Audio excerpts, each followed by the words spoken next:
Hello everyone, I'm Pang5558 and I'm the founder of Bitcoin Wallet SG. We are the official reseller for Trezor and SafeBell in Singapore. Thanks for tuning in again this week for our latest episode, which we will be discussing some very important topics in crypto and NFT space. If you remember, a few weeks back, I talked about the different types of wallets we should have when we are navigating this space.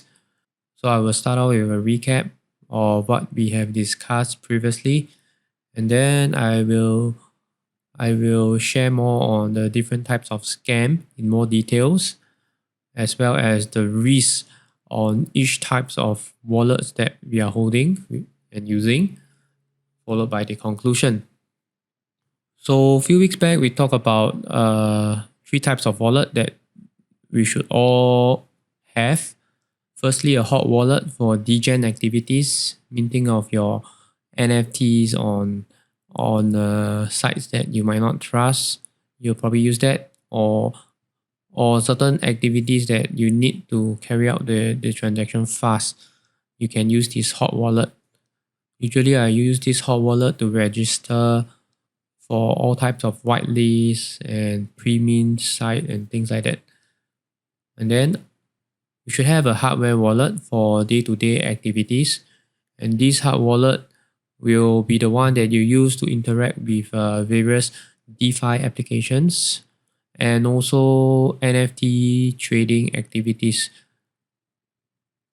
Lastly, we will have a vault for cold storage, storing your most precious and long-term holdings.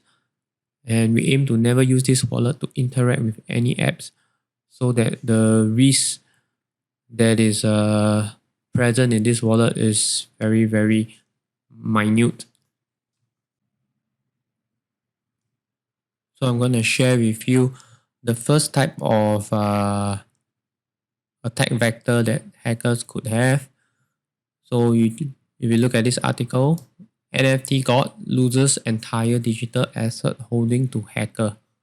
So what happened was the victim mistakenly downloaded a malware which was disguised behind a Google ad link. And by clicking on this malicious link, he gave the hacker control over all his social media accounts and access to all his NFTs and cryptocurrency. So what happened was, if you click on any link, right, that makes you download a malware or virus into your computer, the virus can then look for anything valuable, credit card information. It could look for social media account access, like in this case, and also look for private keys and seed phrases in that are stored in your device or computer. So in this case, if you are using a hot wallet like a MetaMask, you have a MetaMask wallet and use it all the time. You have a lot of NFTs on it. You have a lot of crypto on it. Once the malware infected your computer and it gained access to your private key, it can then transfer out all the valuables in your hot wallet to his or her account. So this is the first type of attack, is by infecting the victim's computer and devices. The next attack vector that we'll be discussing is signing an approval to transfer your NFT away to the attacker. How it works, right, is the scammer will first entice you to visit their website, and once you connect your wallet to their site, they will identify your most expensive NFTs using OpenSea's API. And then when you hit the mint button, it will generate a transaction for you to approve, just like any free claim or free airdrop site. But what this transaction does, right, it will grant the scammer access to transfer out your NFT. And that method is called the set approval for all method, which you can see over here, right? over here, set approval for all. So the way to prevent yourself from getting scammed through this method is, of course, always triple check what approvals you're signing. Look out for this set approval for all method when you're claiming free airdrops or free mints, as you could very well be on a scammer's website. Okay, the last attack vector I would like to share today is one that involves a guessless signature.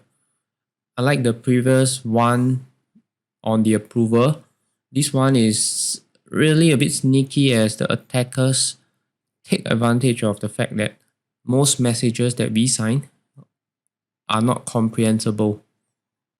And this is applicable not just to ERC 721, also known as the NFT standard, but also ERC20 tokens like your WETH and USDC. What this attack does is it makes you list your asset, your valuable asset, for free for the attacker.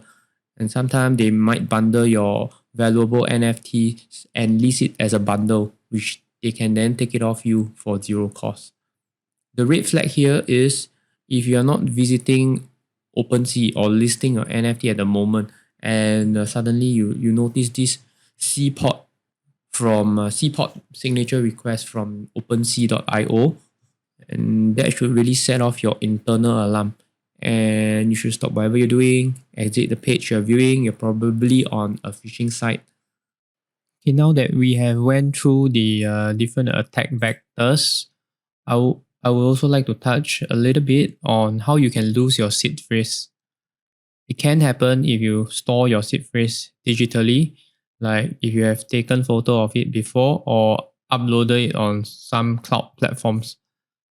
Or sometimes, you might have entered it somewhere online. These are all possible reasons how you can lose a seed phrase. Let's take a look at this diagram I have on the screen. We're going to go through which wallets are at risk with the different type of attack vectors. So for the first layer, hot wallet, our degen wallet, we are exposed to almost all the risks that I have mentioned, like malwares and viruses that you might get from clicking on a certain suspicious links. You can also lose your asset by the approval and listing method that we have mentioned. Also, you can also lose it if you have lost your seed phrase. While for the day-to-day hardware wallet, right, one of the main benefit of it is that once you have this hardware wallet, it is more safe to navigate the space, because if you accidentally downloaded some malwares or click on some suspicious links, the scammer or hacker will still not be able to find your private key in your device. But of course, you'll still be at risk to approvals and listing attack vector, as well as if you have lost your seed phrase or give away your seed phrase somehow, then this wallet will still be exposed to this type of risk. Lastly, for the cold wallet and the vault, you're basically risk-free because you are not connected to any applications.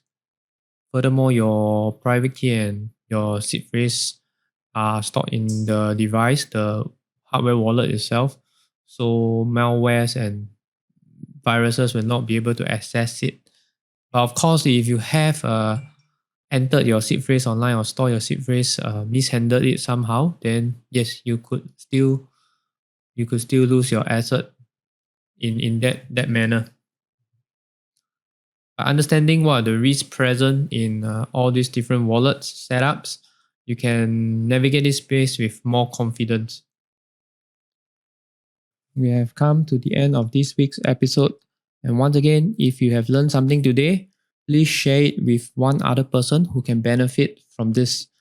Click on subscribe, and we will see you again. Have a great day.